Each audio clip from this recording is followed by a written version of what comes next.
Assalamualaikum warahmatullahi wabarakatuh. Alhamdulillah rabbil alamin wassalatu wassalamu ala asyrafil anbiya'il mursalin sayyidina Muhammadin wa ala alihi washabihi ajma'in amma ba'du.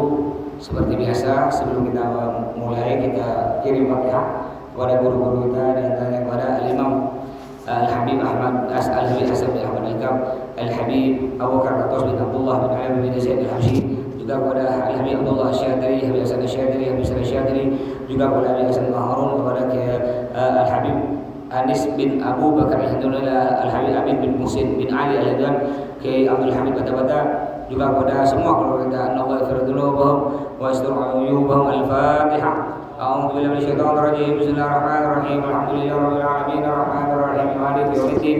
Iyyaka na'budu wa iyyaka nasta'in. Ihdinas siratal mustaqim. Siratal ladzina an'amta 'alaihim ghairil maghdubi 'alaihim waladdallin. Amin.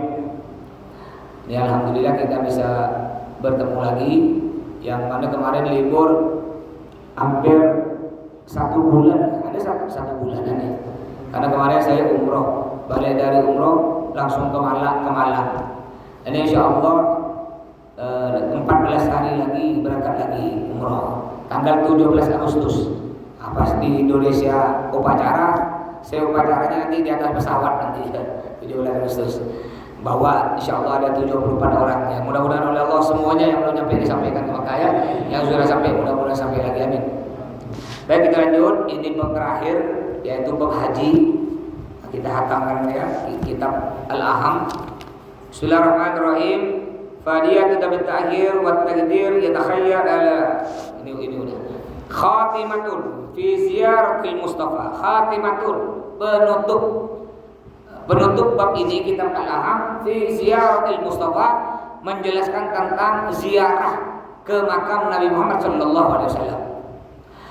Tusannu ziyaratun Nabi sallallahu alaihi wasallam bil ijma'. Disunnahkan kita berziarah ke makam Nabi bil ijma', dengan kesepakatan para ulama. Jadi kita disunnahkan berziarah ke makam Nabi Muhammad sallallahu alaihi wasallam. Juga bukan cuma ziarah ke makam Nabi, ziarah juga kepada para ulama, para wali-wali. Kenapa? Karena al-ulama warasatul anbiya. Ulama adalah pewaris para nabi. Jangan dulu kita ziarah ke makam Nabi ya, apalagi di Madinah. Kalau kita orang Indonesia mau ziarah ke makam Nabi jauh, 36 juta sekarang umroh nih. Paling sedikit kita tidak bisa ziarah ke makam Nabi, paling sedikit ziarah kepada ulama. Contoh kalau di Pontianak, rutenya Al-Habib Soleh bin Alawi Haddad, ulama Pontianak. Sultan Batu Layang, Sultan Syarif Abdurrahman Al-Gadri, lanjut ke membawa Al-Habib Husin Al-Gadri, lanjut ke makam Opu Daeng Manambon, itu biasanya Al-Habib Husin Al-Gadri, lanjut ke Singkawang Al-Habib Amin bin Musim bin Ali Al-Hinduan. Kalau mau ziarah lagi ke Syekh Yusuf Segon, itu juga ulama Pontianak. Ada lagi siapa yang mengarang jadwal sholat? Ada pengarang jadwal sholat biasanya di mana ini? Ini yang ngarang nih, yang ngarang jadwal sholat nih, Masya Allah. Orang sini, orang itu, orang Pontianak. Saya siapa namanya? Lupa saya namanya. Di situ. Ada lagi di Kubu Al-Habib Abdurrahman Al-Habib Idrus bin Abdurrahman Al-Idrus di Tanjung Saleh. Banyak sekali para ulama. Jadi karena kita mau ziarah ke makam Nabi Muhammad di Madinah jauh, biayanya besar, paling sedikit kita di Pontianak nih ziarah ke makam para ulama. Kenapa tadi? Al-ulama warasatul anbiya. Ulama adalah pewaris atau pengganti para Nabi Muhammad sallallahu alaihi wasallam. Para nabi, pengganti para nabi, ulama. Jadi kita disunahkan ziarah ke makam Nabi Muhammad SAW. Wabadul ulama aujabaha. Bahkan ada sebagian ulama mengatakan bukan sunnah ziarah ke makam Nabi, wajib. Ini ada sebagian ulama mengatakan wajib kita ziarah ke makam Nabi. Andaikan orang umroh, haji, pergi ke Makkah dari TKI, dari TKW, tapi dia tidak ziarah ke makam Nabi, hukumnya dosa. Ini sebagian ulama mengatakan. Wa yanwi ma'ha ziarah ke masjidih. Juga selain kita berziarah ke makam Nabi, kita juga mengunjungi masjid Nabi Muhammad sallallahu alaihi wasallam. Gimana tata cara ziarah ke makam Nabi? Ini Masjid Nabawi, ini Masjid Nabawi. Masjid Nabawi itu artinya masjid Nabi. Asalnya itu rumah Nabi. Jadi kalau Bapak Ibu pernah tidak melihat Masjid Nabawi, masjid yang di Madinah, nampak kubah warna hijau? Pernah tidak? Digambarkan ada kubah warna hijau. Di bawah kubah hijau itu ada 3 makam. Pertama makam Nabi Muhammad, di sampingnya lagi makam Sayyidina Abu Bakar, di sampingnya lagi makam Sayyidina Umar. Kubah hijau. Di depan kubah hijau ada kubah lagi, kubah putih, kubah merah. Apa kubah merah? Itu kubah putih. Ya, di bawah kubah putih tersebut imam sholat. Nah, ini imam sholat biasanya ada kubah. Jadi di sini ini makam Nabi, ini mimbar Nabi. Nabi bersabda begini, "Ma baina baiti wa mimbari raudhatun min riyadil jannah." Antara rumahku, ini asalnya makam Nabi nih, Pak. Makam Nabi. Nah, silakan. Jadi ini makam Nabi, asalnya ini rumah Nabi. Kenapa? Karena para nabi, para rasul meninggal di manapun dimakamkan di situ. Meninggal di masjid, umpama nih nabi dan rasul meninggal di manapun dimakamkan di situ. Umpama meninggal di Ngajar sekarang nih, umpama jadi nabi meninggal di sini, Ngajar, makamkan di sini. Meninggal di rumah, makamkan di rumah. Meninggal di kamar, makamkan di kamar. Ini para nabi dan rasul meninggal di manapun dimakamkan di situ. Sampai saya masih ingat, sekitar tahun 90-an dulu, saya masih kecil, saya dapat koran di Pakistan ada orang ngaku nabi, namanya Muhammad Ahulam. Namanya Muhammad Ahulam. Dia pakai sorban, mungkin buka di Google masih ada mungkin beritanya. Dia pakai sorbannya bentuk kipas begini, saya bentuk kipas kayak orang India. Dia ngaku nabi. Lalu dibilang ke murid-muridnya, murid-muridku, aku nabi, kata dia. Kalau aku mati di mana pun, kuburkan aku di situ. Dia mau ikut nabi. Aku mati di mana kan, aku makamkan di situ. Tahu enggak Bapak Ibu meninggal di mana? Meninggal ketika berak. Dikuburkan dalam WC. Ada ke nabi kuburkan dalam WC? Ada di Google. Padahal apa kata Nabi Muhammad? La nabiyya ba'di. Tidak ada nabi lagi setelahku. Artinya kalau sekarang ini ada orang ngaku nabi, berarti dia murtad, keluar dari Islam. Tidak ada nabi lagi setelah Nabi Muhammad. Nabi Muhammad itu nabi terakhir. Sampai-sampai ada Zainuddin MZ, video Zainuddin MZ ketika beliau ceramah. Kata Zainuddin MZ ada orang ngaku nabi, namanya Nabi Tukimin. Ada ceramah sini, Nabi Tukimin kata saya. Kalau namanya Nabi Muhammad didengar telinga kan enak. Ada orang baca selawat. Ya bentar lagi bulan puasa. Bukan bulan puasa, bentar lagi bulan apa nih? Maulid. Nah, kalau namanya Nabi Muhammad didengar telinga enak. Ya Rabbi salli ala Muhammad. Enak kan? Tapi kalau nabinya Tukimin, ya Rabbi salli ala Tukimin. Zainuddin dulu cerita. Jadi tidak ada lagi nabi setelahku, kata Nabi Muhammad. Pak, ya, semua bapak ibu orang Islam itu wajib apal nama Rasul, nama Nabi yang 25. Rasul itu Pak, jumlahnya bukan 25, jumlahnya 313. Cuma yang wajib kita tahu, wajib kita apal ada 25. Ada Rasul namanya di Yaman ini banyak makam Rasul. Ada Rasul namanya Daniel, Nabi Daniel. Ada Nabi namanya, ada kuburannya di Yaman, Nabi Hadun. Ada Nabi di Yaman nama Nabi Hamdal. Ada juga di Yaman makamnya Nabi namanya Nabi Jirjis. Nabi Jirjis, tidak jauh dengan pesantren pondok saya dulu pondok. Saya pondok di Yaman, ini pesantren saya, makam Nabi Jirjis di SD. Banyak makam Nabi. Ada di Yaman Nabi Hud. Ada juga nama Nabi ini, nama Nabi, ada Nabi Hauhar namanya. Ada nama Nabi Rodin. Ada nama Nabi Samuel. Ada itu nama Nabi. Nah, cuma yang wajib kita apal ada 25. Kalau Bapak Ibu dapat yang 25, dosa. Apal enggak semua? Adam, Idris, Nuh, Hud, Soleh, Ibrahim, Ilyas, Ismail, Isa, Yakub, Yusuf, Ayub, Syuaib, Harun, Musa, Ilyas, Abdul Kifli, Daud, Sulaiman, Ilyas, Yunus, Zakaria, Yahya, Isa, Nabi Muhammad. Paling sedikit Bapak Ibu, walaupun tidak apal, paling sedikit bisa bedakan yang mana Nabi, yang mana bukan. Contoh, ini pertanyaan dari saya, contoh nih, dengarkan betul-betul. siapakah yang bukan nabi? Dengarkan ya. Siapakah yang bukan nabi? A. Adam, B. Idris, C. Busadin. Siapa yang bukan nabi? Busadin. Nggak dosa. Paling sedikit bisa bedakan. Ulang lagi pertanyaan saya betul-betul, dengarkan dia. Siapakah yang nabi? Jangan salah nih. Siapakah yang nabi? A. Suparjo, B. Toriman, C. Zulkifli. Berarti Bapak Ibu nggak dosa. Walaupun dapat semua secara langsung 25, paling sedikit bisa bedakan. Ya. Jadi disunahkan kita ziarah makam Nabi. Gimana cara ziarah makam Nabi? Pakai akhlak, pakai adab. Jadi bapak kita jalan. Jadi ini pintu masuk. Ini makam Nabi. Ada 3 makam bersusun punya makam Nabi, makam Sayyidina Abu Bakar, makam Sayyidina Umar.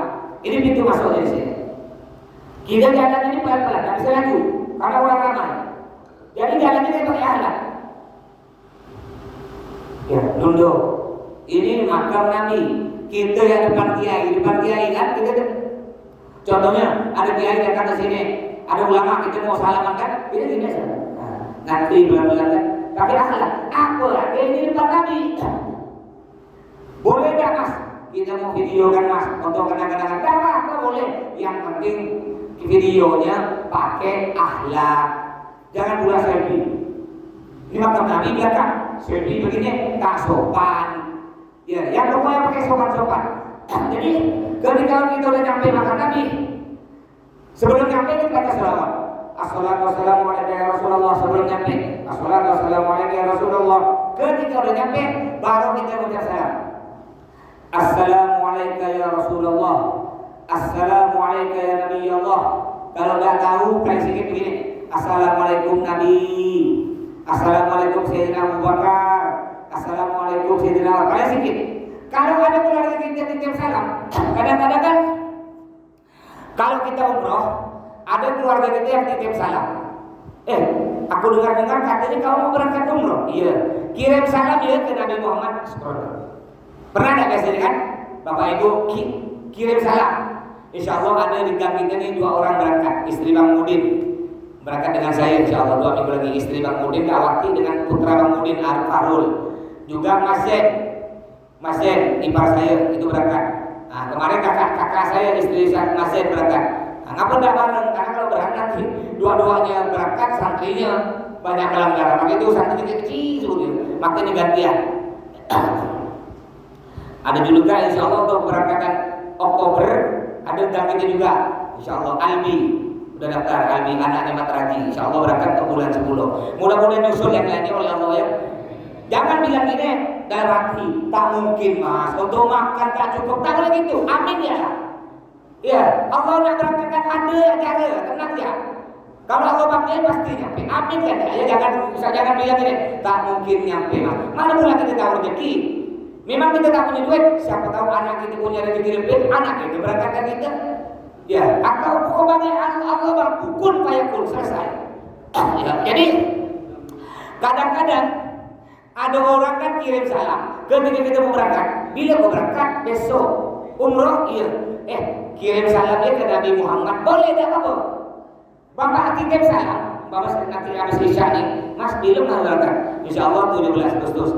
Bisa kirim salam mas, sampaikan salam ke Nabi Muhammad. Sampaikan. Saya biasa orang banyak kirim salam. Ada lewat WA, sudah nyampe WA. Mas, sampaikan salam ke Nabi Muhammad. Saya sampaikan. Assalamualaikum ya Rasulullah. Nabi Bang Bidin diubeli assalamualaikum ya Rasulullah. Kalau bahasa pontianaknya boleh Nabi ada titip salam kepada anda wahai Nabi. Bang Bidin titip salam. Sebut namanya titip salam. Nabi jawab Waalaikumsalam. Ngapa pula kita tak dengar? Ketika Nabi jawab ngapa tak dengar? Kuping kita bisa dengar tapi ketutup. Ya, kuping kita bisa dengar suara manusia, tapi tidak bisa dengar dengan suara Nabi. Kenapa? Karena ketutup dengan dosa. Hati kita ketutup dengan dosa. Sedangkan para ulama-ulama yang udah hatinya bersih, udah sampai kepada Allah, yang ibadah jawabannya sempurna ketika Nabi menjawab Waalaikumsalam. Mereka para ulama dengar, ulama yang betul-betul hati bersih. Ya kalau saya tak dengar sama gitu, sama-sama tak dengar gitu. Jadi boleh. Bahkan zaman dulu sampai bukan zaman dulu, sampai sekarang ini. Biasa kalau saya umroh kena umi santri-santri. Semua santri suruh ambil rambutnya sikit, berikan, kumpulkan ke salah satu ustaz. Udah dapat diberikan ke umi berikan ke saya, bawa ini rambut ke sana. Nanti kena saya baru ditanam di tanah, ya yang di Mekah atau di Madinah. Saya buat gali lubang, tanam tuh rambut tanah. Maksudnya apa? Ngambil berkah. Walaupun orangnya tak pernah nyampe, paling sedikit anggota tubuh ini rambutnya paling sedikit udah nyampe di situ. Paling sedikit. Siapa tahu gara-gara rambutnya nyampe, orangnya nanti nyusul nyampe. Saya dulu masih kecil, suka pakai songkok warna putih. Masih kecil, tiap hari songkok putih. Jalan ke kereta tiga, kena orang diolok-olok, diguraukan, paji, kata dia. Lewat sana main kelayang, paji, diolok-olok. Saya lapor ke Abi dengan Umi. Saya ini tiap lewat kena orang diolok-olok karena pakai songkok putih, dipanggil Pak Haji. Apa kata Abi Umi? Kalau nanti kau lewat ada orang panggil Pak Haji, kau bilang amin. Main naik sepeda, kan dulu degil. Ya, saya mainnya sampai ke kertas satu. Ada kawan dulu santri lagi mungkin yang bagian lama ada solihin dulu. Main orang zaman dulu kan kecil, mungkin bapak semua udah dapatkan. Mainnya kita kan dulu di kertas satu, Pancasila, main guli gang mulia, kan? Zaman dulu mainnya ke gang apel. Sekarang jarang kita lihat budak kecil main depan gang, jarang. Cukup mereka perosa anak itu nih, rosa ini mainan perosa anak itu nih. Otaknya buntu, matanya cepat kabur, telinganya sakit, otaknya kurang normal, kena kanker otak jogo-jogo. Ini kena sinyal di HP. Budak zaman dulu sehat-sehat. Makannya balik jambu tetangga kan. Tak balik rumah, ngapa makan jambu tetangga cukup lagi. Minum air hujan langsung minum, karena pakai gelas, minum di drum, tempayan. Dulu kan semua rumah ada tempayan, aus langsung ya mulut masuk. Gitulah, kenyang, main lagi. Jadi akhirnya kena Nabi kalau ada orang manggil kau Pak Haji, ngolong-ngolong bilang ya amin. Akhirnya saya pakai sepeda, nyampe gang mulia, kena budak-budak dia Pak Haji, amin. Lewat pasar Gertani diolong Pak Haji, beli apa? Mana Pak Haji? Amin. Lewat sana, amin. Alhamdulillah, gara-gara saya suka ngomong amin banyak-banyak, Allah panggil hampir tiap bulan ke Mekah. Amin, ya pokoknya amin saja. Mudah-mudahan semua sampai ke Mekah, amin. Terus, wayadwi maha ziarah masjidih, juga disunahkan kita berziarah ke masjid Nabi. Ini masjid Nabi, namanya Masjid Nabawi, Pak. Ada 4 masjid di dunia, 4 masjid. Kita dianjurkan pergi ke 4 masjid. Yang pertama Masjidil Haram di Ka'bah. Ya, walaupun tidak pernah nyampe, kita tahu Masjidil Haram yang Ka'bah itu kalau kita sholat di situ, pahalanya sama dengan 100.000 kali sholat.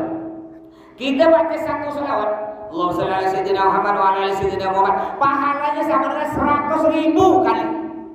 Kita sedekah 1.000, pahalanya dilipat gandakan menjadi 100.000. Masjidil Haram di Mekah. Sedangkan Masjid Nabawi yang ada makam Nabi di Madinah, pahalanya dilipat gandakan menjadi 1.000. Terus masjid apa lagi? Masjidil Aqsa. Di mana Masjidil Aqsa yang ada perang?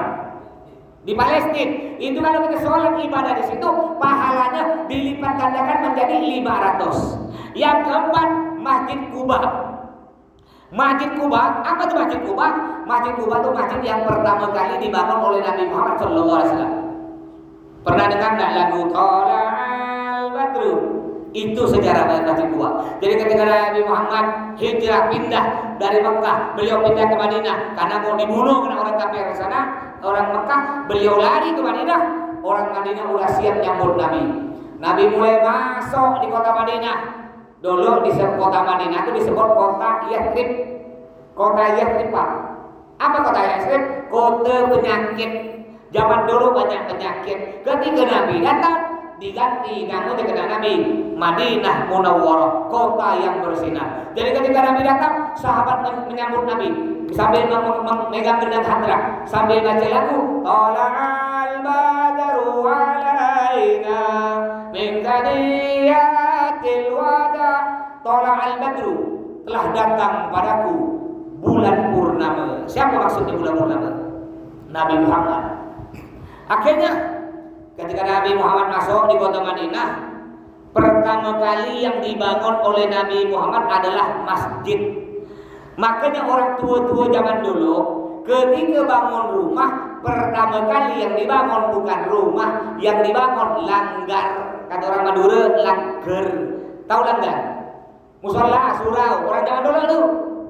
Makanya sholat itu boleh dilanggar. Betul Pak? Sholat boleh dilanggar. Maksudnya bukan dilanggar karena dikerjakan. Maksudnya sholat itu boleh dilanggar di masjid, di surau, musola. Bahasa Madura itu langgar, langgar. Bahasa Jawanya langgar, surau, surau. Jadi orang tua zaman dulu sebelum bangun rumah bangun langgar, bangun musola, walaupun kecil, baru bangun rumah. Nah kalau sekarang kenapa? Karena zaman dulu tanahnya banyak. Sekarang tak bisa gitu pakai orang putih anak ini mau ikut zaman dulu. Anak mau bangun rumah lain, musola surau lain. Tak ada gitu, kita kurang tanah. Ya, sekarang walaupun ada musola tak ada disolati, sepi. Terus akhirnya ketika Nabi nyampe di kota Madinah, Nabi mau bangun masjid. Nabi bilang, ini kepala suku nih. Jadi orang bukan cuma di Indonesia yang ada suku-suku, di Arab juga bersuku-suku. Kayak kita di bangsa Indonesia kan bersuku-suku. Ya, ada Madura, Melayu, Bugis, lengkap nih. Ada Cina, ada orang India, ada orang Arab di Indonesia, ini lengkap. Di Arab juga bersuku-suku. Ada suku Quraidah, ada suku Nazir, ada suku Tamim, ada suku Quraisy, bersuku-suku mereka. Ini kepala suku aja. Ini ribuan orang. Nabi bilang, aku mau bangun masjid. Apa kata kepala suku? Nabi, di tanah saya. Kata satunya, tidak usah Nabi, di tanah saya. Nah, ketumbuk Nabi, Nabi di kebun-kebun, bangun masjid di tanah saya. Apa kata Nabi? Maaf, Nabi masih ada di atas unta. Nabi bilang gini, gini aja lah. Nanti unta nih, aku pukul, suruh berjalan. Di mana unta berhenti, di situ aku bangun masjid. Akhirnya Nabi pukul, unta berjalan. Berhenti, dibangunlah masjid, namanya Masjid Quba. Masjid pertama kali yang dibangun oleh Nabi Muhammad. Barang siapa sholat 2 rakaat di Masjid Quba tersebut, 2 rakaat sholat apa aja, maka pahalanya sama dengan umroh. Nah, nih 4 masjid ya, dianjurkan kita bagi. Sedangkan masjid yang lain, Masjid Al-Khairat, Masjid Mujahidin, semuanya sama pahalanya, tidak ada bedanya, Ya. Terus, wal i'tikaf fihi, disunnahkan juga kita i'tikaf di dalam Masjid Nabawi. Karena kita i'tikaf di Masjid Nabawi, Masjid Nabi tadi yang ada makam Nabi, dilipat gandakan berapa pahalanya? 1000. Kalau di Masjidil Haram yang ada Ka'bahnya berapa? 100.000. Masjidil Aqsa Palestina berapa? 500. Masjid Quba, masjid pertama, pahalanya seperti apa? Umrah. Jadi disunahkan kita i'tikaf. Juga di sini nih Pak. Sekarang Bapak nih, Bapak masuk Masjid Al-Khairat, Ibu masuk Masjid Al-Khairat, enggak niat, duduk ya. Sekarang Bapak dapat pahala dengan Ibu, pahalanya karena ikut taklim. Tapi kalau Bapak Ibu enggak taklim, masuk masjid, tidur-tiduran, main HP, enggak dapat pahala. Caranya bagaimana? Biar Bapak masuk masjid ditulis pahala, caranya niat i'tikaf. Kalau enggak niat, enggak dapat pahala. Gimana Mas cara niatnya Mas? Nawaitul i'tikaf sunnatan lillahi ta'ala. Boleh pakai bahasa Pontianak. Niat saya i'tikaf sunnah karena Allah. Bapak duduk tidur di masjid tidur, dapat pahala. Ditulis pahala terus, padahal cuma tidur. Tapi dengan syarat mengucap niat saya i'tikaf sunnah karena Allah. Kalau kita tidak mengucap niat i'tikaf, kita tidak dapat pahala. Maka jawab sekarang nih, niat. Walaupun tidak terlambat, niat dalam hati. Niat saya i'tikaf sunnah karena Allah. Pahalanya 2. Pertama pahala Bapak i'tikaf, yang kedua pahala Bapak ikut taklim sekarang ini. Terus Nabi bersabda, man hajja wa lam yazunni faqad jafani. Barang siapa haji ke Mekah, barang siapa umrah ke Mekah, tapi dia tidak pergi ke makamku, tidak berziarah ke makamku di Madinah, faqad jafani, sungguh dia telah berpaling dariku. Sungguh dia, kata Nabi, telah bermusuhan denganku. Jadi kalau bapak ibu umroh haji tapi tak berziarah ke makam Nabi, berarti kau musuh aku, kata Nabi.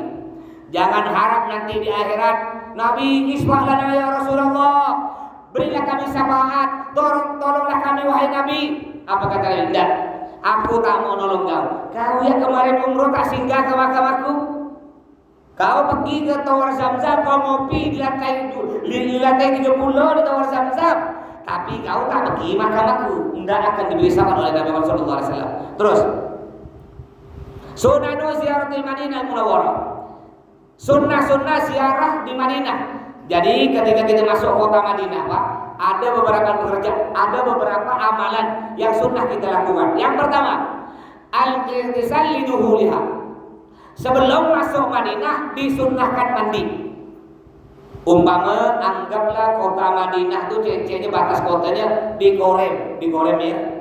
Nah, sebelum kita nyampe di kota Madinah disunnahkan kita mandi. Untuk apa?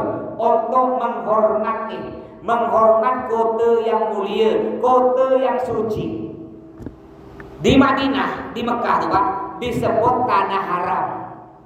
Apa arti tanah haram? Ada dua arti. Yang pertama, tanah haram, haram artinya mulia, tanah yang mulia. Yang kedua, tanah haram, tanah diharamkannya kita buat dosa di situ. Bahkan selain orang Islam dilarang masuk kota Mekah, Madinah, tidak boleh. Ada batasnya Pak. Besarnya kota Mekah, besar ya, tanah haram. Mungkin besarnya sekota Pontianak lah mungkin. Dari ujung Batu Layar sampai ujung Palenang, sampai ujung Serdang, sampai ujung Jeruju. Itulah kota Mekah. Mungkin besarnya sekali dua kali lipat kota Pontianak. Di batas-batas kayak di Batu Layar ada tulisan. Ada tulisan, ada bahasa Arab, ada bahasa Indonesia. Non-Muslim, ya, non-Muslim dilarang masuk. Non-Muslim dilarang melewati batas ini, tidak boleh Pak. Hanya orang Islam yang boleh masuk kota Mekah dan Madinah saja. Andaikan ada orang non-Muslim masuk, itu dapat izin dari negara. Mungkin dia ahli mesin, karena mesin dirusak diberi izin boleh masuk. Atau betul kan makanya. Bahkan Allah berfirman dalam Al-Quran, A'udzubillahi minasyaitonir rajim, wa man dakhalahu kana aminah.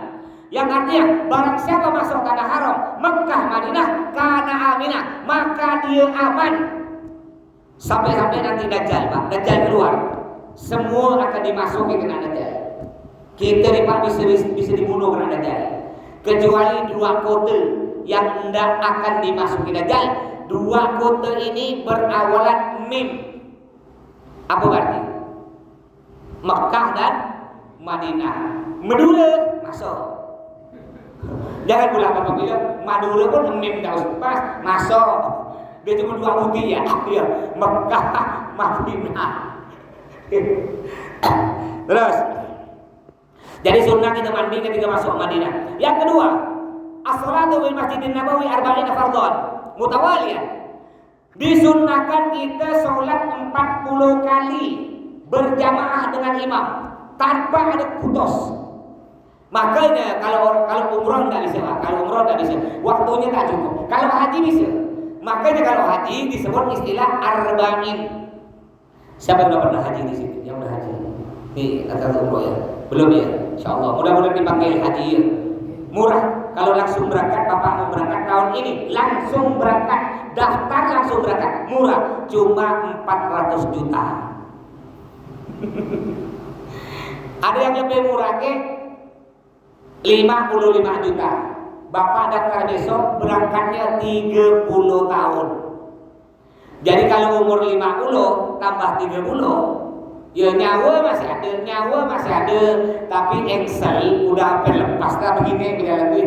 Makanya kalau ada duit, umroh jangan lupa kaya umroh. Oh ya, ada lagi insyaallah anggota kita juga diberangkat dengan saya. Sahir nih putra beliau nih. Sahir yang jual ketan. Dulu kan dia sendiri ikut ke taklim nih dengan istrinya. Alhamdulillah berangkat juga 2 minggu lagi. Insyaallah mudah-mudahan yang lain nyusul. Amin. Jadi apa tuh sholat arba'in Mas? sholat arba'in tuh kita sholat 5 waktu sehari semalam berapa kali? 5 kan?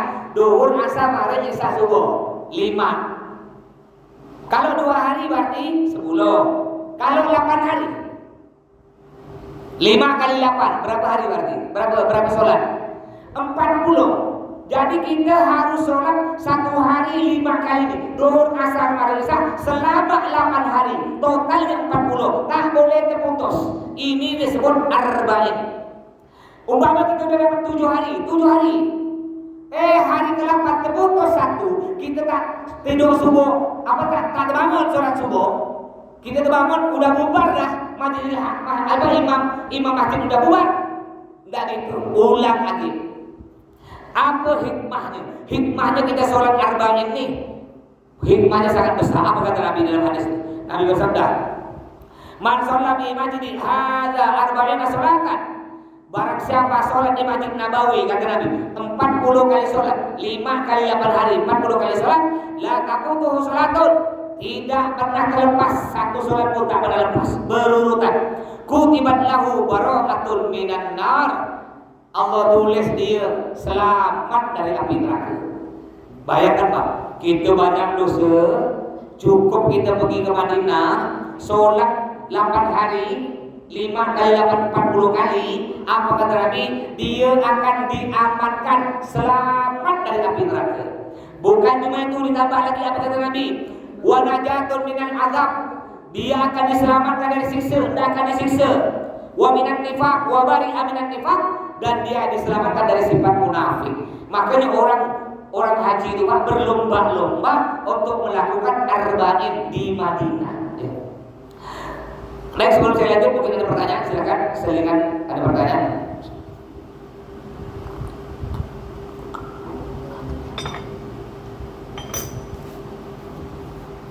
Ada Pak Drai. Ayo. Yang lain malu, nanti Pak Drai mulai, yang lain biasanya berani nanti nanya. Jika masalah ganti sholat. Masalah? Ganti sholat. Ganti sholat. Jadi kan tak bisa. Kecuali misalnya maghrib, sholat maghrib biasa, niat dia bagi kali kedua, baru bisa. Potong tak bisa gitu. Tidak usah jauh-jauh cari dalilnya.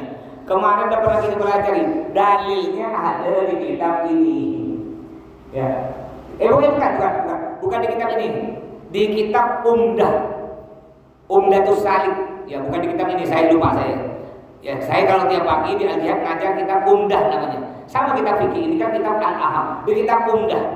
Di situ disebutkan boleh kita wa yajuzu qada'u sholatil mayyit. Boleh kita mengkodok. Apa artinya mengkodok itu Pak Trai? Kodok, apa kodok? Mengganti. Boleh kita mengganti sholatnya orang yang udah meninggal, diganti. Bukan kita sholat, nggak asal sholat kita. Ya, niat saya sholat duhur. Apa tadi? Diapakan di sholat? Dia adalah duhur. Itu disebut. Tergantung niat.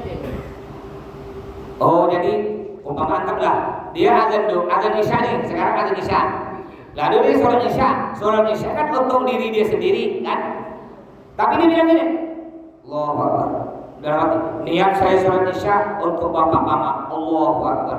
Gimana Bu? Tak boleh. Itu sholat isya untuk siapa tuh? Untuk kita.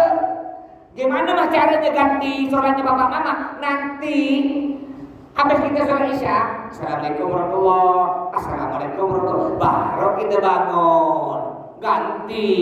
Oh bapak punya utang sholat duhur 10 hari, asar 10 hari, maghrib berarti ganti 10. Pertama duhur loh boleh. Niat saya sholat duhur, gantikan sholat duhur di bapak, fardu karena Allah Ta'ala. Allahu Akbar. Udah dapat 4. Assalamualaikum warahmatullahi. Assalamualaikum. Catat 1 duhur. Niat saya sholat duhur, gantikan sholat di almarhum bapak, 4 rakaat fardu karena Allah. Allahu Akbar. Udah Assalamualaikum 2 tulis sampai 10. Dah luhur lunas, sila seret. Letih mas besok lagi asar sampai duit lunas. Tanya, bapak punya utang berapa sholat? Bapak tuh sakit 2 tahun, bapak sakit. Jadi sholat tak? Tidak ada sholat bapak 2 tahun. Hitunglah. 1 tahun kan 365 hari. Berarti kalau 2 tahun 730 hari. Berarti duhurnya 730. Oh, asarnya 730. 730 kalikan 5 sholat. Berapa? Hampir 4.000 ya, 5.000 itulah. Nah, ini. Caranya bagaimana, Mas? Biasanya saya pernah dapat orang datang ke rumah sekeluarga. Mas, Ustaz, bapak saya sakit 3 tahun kena stroke baru meninggal. Jadi saya minta tolong ke Ustaz untuk gantikan. Caranya, oh iya, kan Ustaz banyak santri. Saya hitung jumlah santri ini kan sekarang 500 lebih, 600-an lah yang nginap.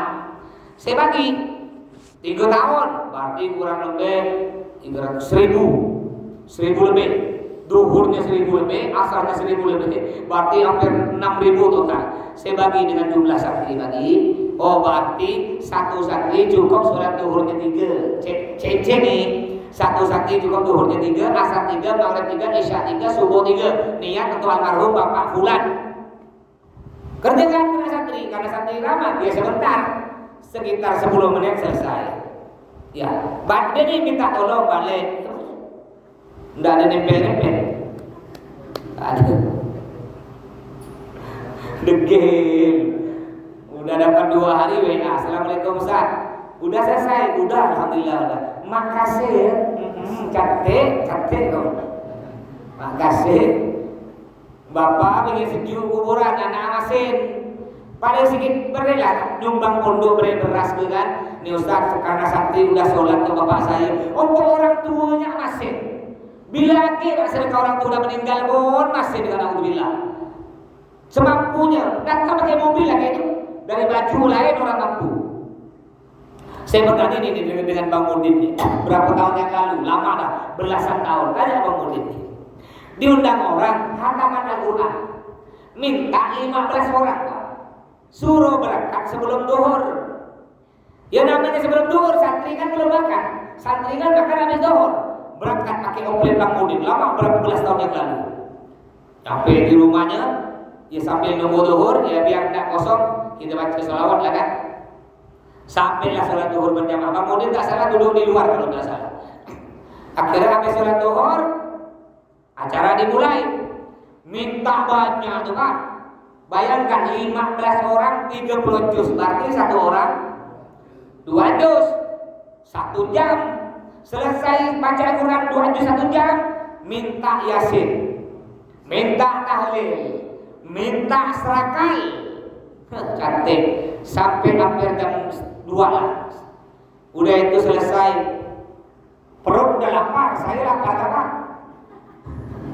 Keluar air putih pertama tuh. Selesai baca dulu jam 2 set Al-Fatihah. Keluar gorengan. Gorengan 2 nampan. Senampan 2 nampan. Mungkin 1 nampan isi lah kali 50 butir itu bercampur bakwan goreng pisang. Makulo. Ya namanya santri lapar makan. Karena saya jadi kan. Jangan kau habiskan malu sisa karena sedikit kata saya pura-pura ya. Makan lapar. Saya bilang ke santri tenang. Ini pembukaan. Bentar lagi prasmanan. Akhirnya udah ada selesai gorengan. Dapat 5 menit, ada keluar lagi. Tuan rumah duduk di pojok pintu tuh. Ini ada mobil di rumah itu Pak, 2 butik, mobil bersusun Pak, rumah cantik. Dapat 10 menit, tuan rumah kagak keluar lagi. Saya pura-pura pamit Pak, pura-pura. Pak, saya nak balik. Iya Ustaz, ada tahu. Ini alamat aku tak dapat makan nasi ini. Hah? Sekali kebalik dapat amplop yang dapat cuma saya, santri tak ada. Akhirnya saya naik oplet Bang Udin, ini ada Bang Udin.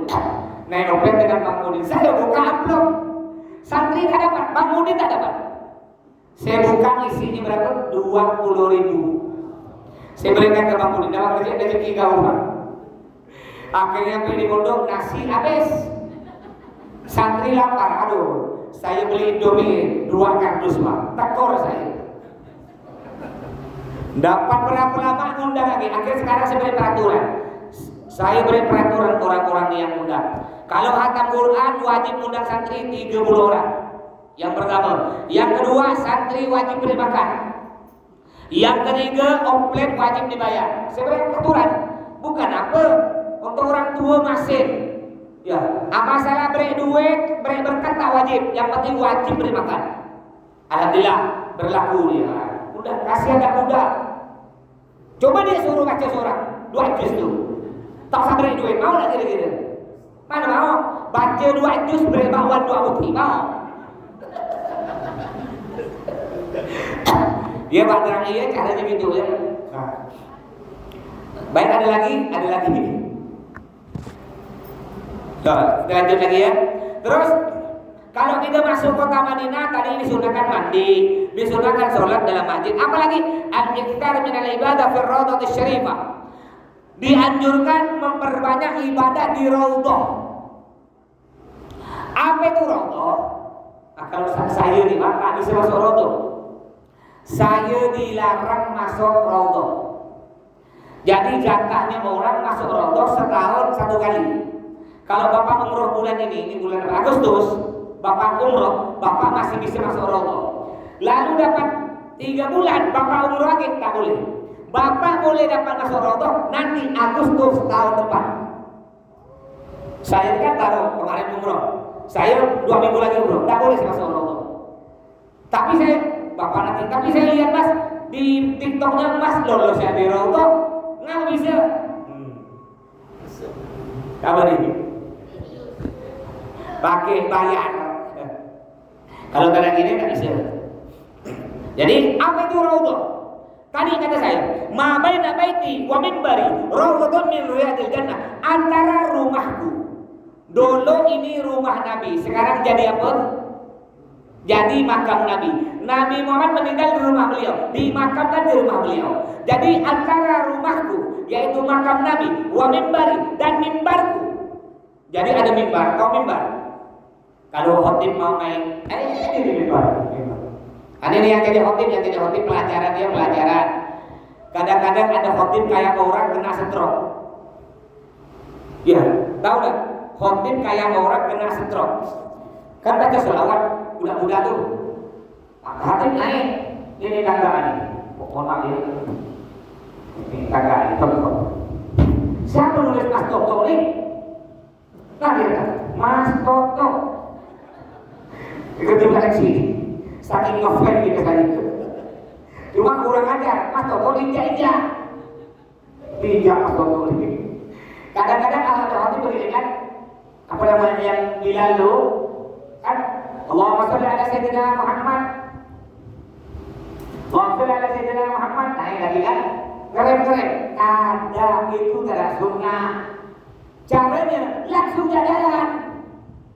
Ya, bukan keren-keren. Kadang-kadang ada waktu begitu, ngapa? Karena tak paham. Karena Allah sholli ala sayyidina Muhammad naik. Allah sholli ala sayyidina Muhammad naik.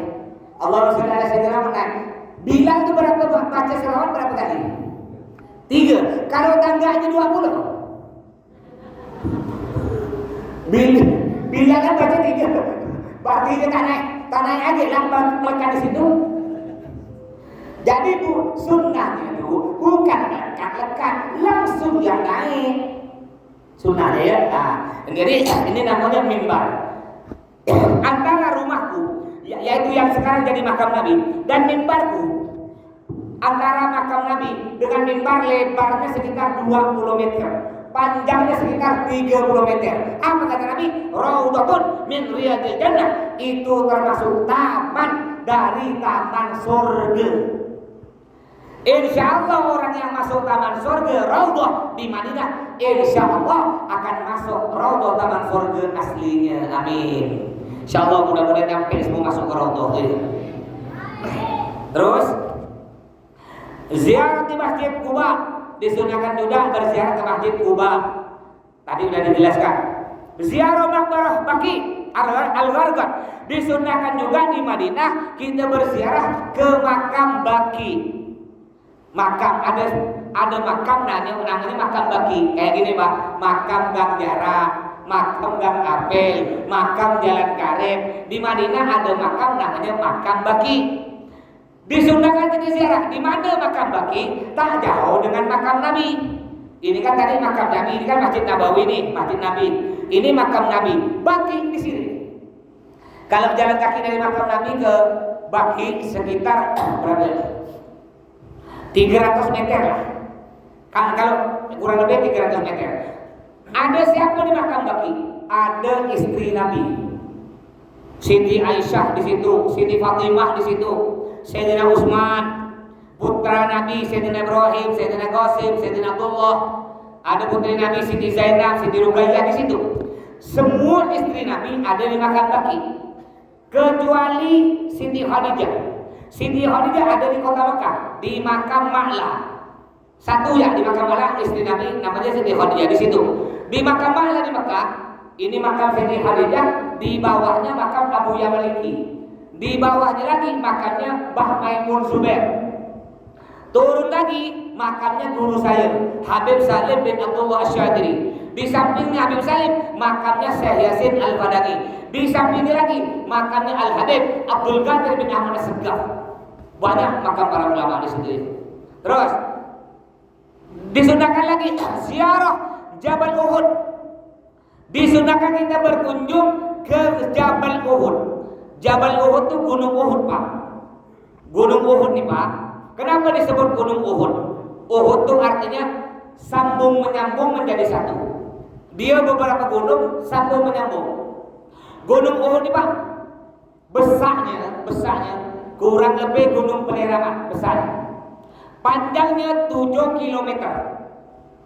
Berarti kalau 7 km dari Sungai Jawi ke mana, Pak? Partujo ya. Itu panjangnya Gunung Uhud 7 km.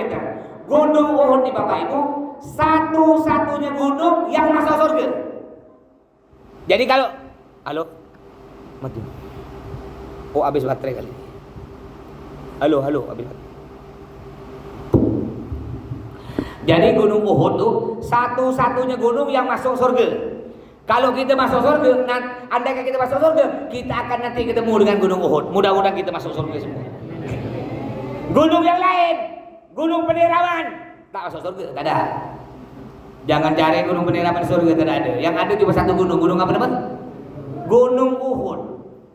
Disunnahkan kita pergi ke Gunung Uhud. Kenapa? Karena di bawah Gunung Uhud tuh ada makam syuhada Uhud. 70 sahabat Nabi yang meninggal pada waktu perang Uhud. Di antaranya siapa? Di antaranya paman Nabi, Sayyidina Hamzah.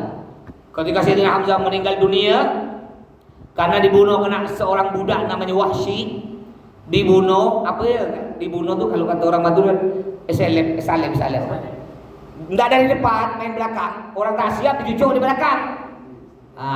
Itu ya. Sedangkan orang zaman dulu nih, Pak, dari zaman Nabi, perang nih Masya Allah. Orang zaman dulu tuh perang betul-betul perang, tak sembarangan. Perang tuh janjian. Orang zaman dulu, zaman Nabi ini perang janjian. Nanti kirim loh surat undangan. Jadi zaman sekarang WA ya.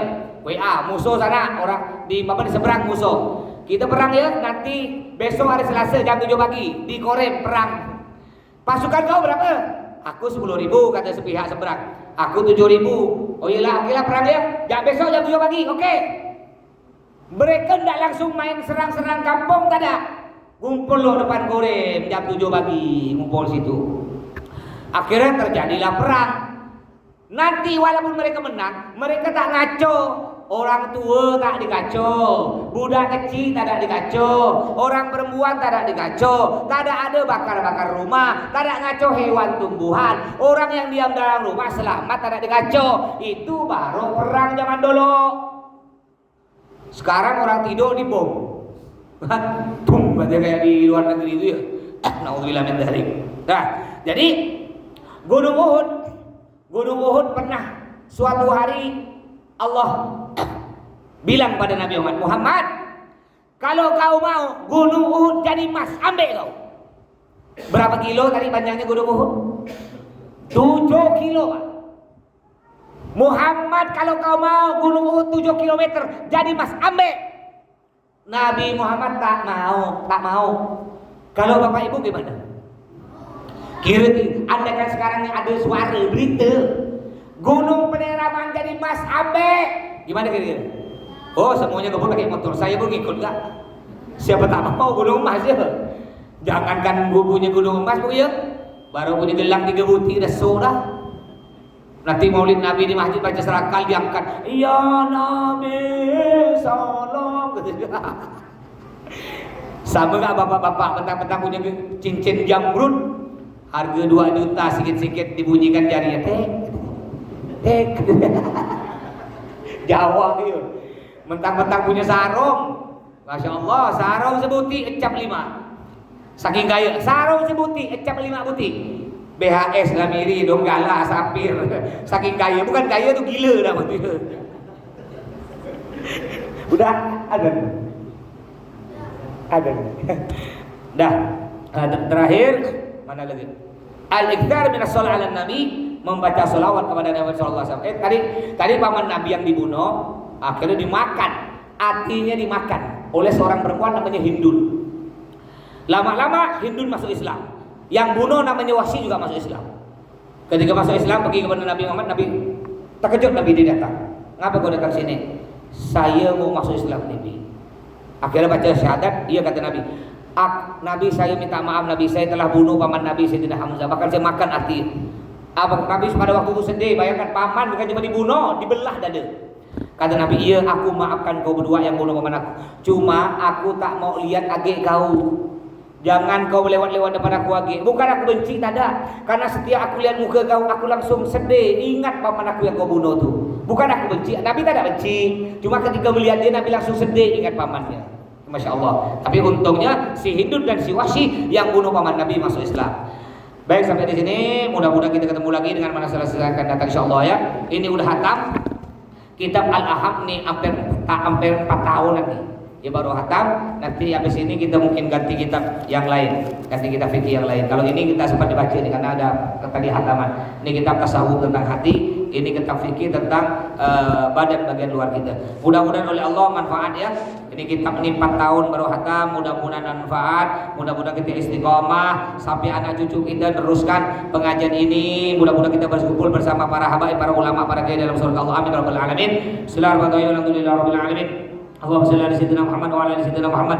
Allahumma rabbana taqabbal minna salatana wa siyamana wa qiyamana wa ruku'ana wa ruku'ana wa sujudana wa tahtim hadzal kitab ya Allah wa la tadrib bi wujuhana ya ilal alamin wa ya khair nasir ya arhamar rahimin. Rabbana atina fid dunya hasanah wa fil akhirati hasanah wa qina adzabannar. Wa sallallahu ala sayyidina Muhammad wa ala alihi wa sahbihi walhamdulillahi rabbil alamin. Al-Fatihah.